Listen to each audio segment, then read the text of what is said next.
ফাগুন বউ সিরিয়ালের এখন হট টপিক ছিল বৃষ্টিলেখা, কিন্তু এই বৃষ্টিলেখার টপিক হয়তো আমরা এর মধ্যে এই 2-1 দিন দেখতে পাবো, কিন্তু এর পরে হয়তো আর দেখতে পাবো না। তার কারণ এই সিরিয়ালে আসছে একটা নতুন টপিক, সেটা হচ্ছে অনির্বাণ আর তুলতুলি।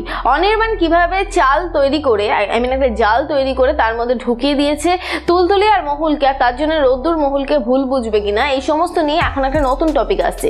সেই ব্যাপারে আমি আমার আগের ভিডিওতে অলরেডি তোমাদেরকে জানিয়ে এসেছি। তোমরা যারা যারা এখনো অবধি জানোনি বা দেখোনি তাদেরকে বলবো, উপরে আই বাটনে দেখো লিঙ্ক আছে, নিচে ডেসক্রিপশনেও লিঙ্ক আছে, যেখানে খুশি লিঙ্কের উপরে গিয়ে ক্লিক করো, ক্লিক করলে পৌঁছে যাবে আগের ভিডিওতে। আর অবশ্যই করে দেখে এসো আগের ভিডিওটা যে নেক্সট কি টপিক আসতে চলেছে। যারা যারা এখনো অবধি চিরকুট ইনফিনিটি চ্যানেলটিকে সাবস্ক্রাইব করোনি, নিচে দেখো সাবস্ক্রাইব বাটন আছে, সেখানে গিয়ে সাবস্ক্রাইব করো, তার পাশের বেল বাটন অবশ্যই করে ক্লিক করে রাখো আমার ভিডিও সবার ফার্স্টে পাওয়ার জন্য।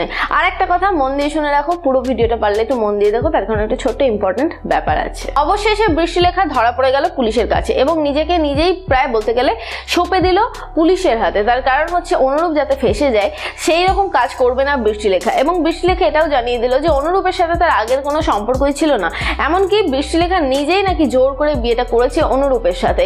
এবং এর মাধ্যমে যেটা হয় সেটা হচ্ছে দুজন খুব কাছাকাছি চলে আসে, দুজন দুজনকে খুবই ভালোবেসে ফেলে, ফলে বৃষ্টিলেখা প্রেগনেন্ট হয় এবং প্রেগনেন্ট হওয়ার পরে যেটা হয় সেটা হচ্ছে পুলিশের হাতে উঠে যায়। এবং পুলিশের সামনে সে এটাই বলে যে সে অনেকগুলো বাজে বাজে কাজের সাথে সে জড়িত ছিল এবং হ্যাঁ হয়তো ইচ্ছের বিরুদ্ধে তাকে নিয়ে যাওয়া হয়েছিল ওই জীবনে, কিন্তু ওনার হাত দিয়ে বৃষ্টিলেখার হাতে অনেকগুলো বাজে কাজ হয়ে গেছে। তো সেই জন্য বৃষ্টিলেখার শাস্তিটা গ্রহণ করেছে এবং সেই জন্য পুলিশের হাতে নিজেকে তুলে দিয়েছে এবং পুলিশের কাছেই যাচ্ছে। তাহলে এখন প্রশ্ন হচ্ছে যে বৃষ্টিলেখার যে সন্তান, সে সন্তান কোথায় হবে? বৃষ্টিলেখার সন্তান হবে জেলের মধ্যেই, কিন্তু সেই সন্তান হয়তো আর পাবে না বৃষ্টিলেখা, পেয়ে যাবে হয়তো রোদ্দুর আর মহুল, এবং তাদেরকে হয়তো এই বাচ্চাটাকে বড় করতে হবে এবং অনুরূপ হয়তো ওই সন্তানটাকে নিয়ে হয়তো সারাটা জীবন কাটাবে। কিন্তু তারই মধ্যে একটা প্রশ্ন হচ্ছে যে এখনো অব্দি ভাবনা চিন্তা চলছে যে যদি বৃষ্টিলেখার শাস্তি একটু কমিয়ে দেওয়া হয় এবং যদি কোনো রকম ভাবে কোনো কিছু দেখানো হয় তাহলে সেটা পরে দেখানো হবে, এই মুহূর্তে দেখানো হবে না, কারণ এই মুহূর্তে অনির্বাণ আর তুলতুলির টপিকটা কিন্তু পেন্ডিং পড়েই ছিল। তো সেই জন্য সেই টপিকের উপরেই কিন্তু কাজ শুরু হচ্ছে।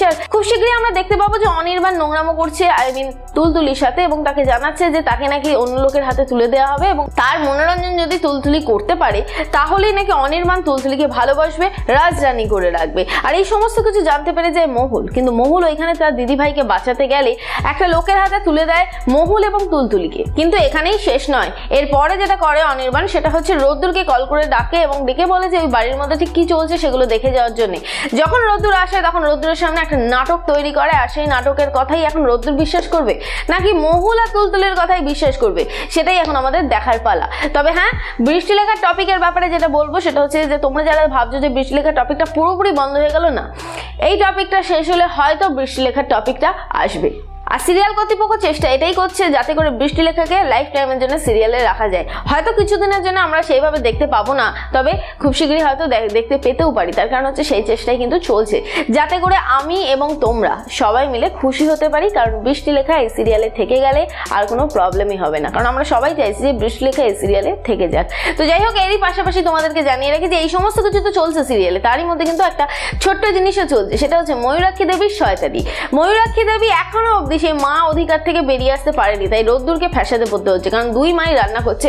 মহুল যদি বলে যে তুমি দুই মায়ের রান্নাই খাও তাহলে সেটা হবে না, যে কোনো এক মায়ের রান্নাই খেতে হবে। তো এই সমস্ত কিছু নিয়েই চলছে এখন ফাগুন বউ সিরিয়াল, তাই তোমরা অবশ্যই করে দেখো সিরিয়াল ফাগুন বউ স্টার জলসা এসডিতে ঠিক রাত্রি 8:30টার সময়।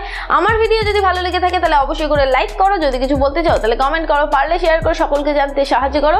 আর যেটা করবে সেটা হচ্ছে যারা যারা এখনো অবধি চিরকুট ইনফিনিটি চ্যানেলটিকে সাবস্ক্রাইব করোনি, সাবস্ক্রাইব করো চিরকুট ইনফিনিটি চ্যানেলটিকে, আর তার পাশে থাকা বেল বাটন অবশ্যই করে ক্লিক করো আমার ভিডিও সবার ফার্স্টে পাওয়ার জন্য।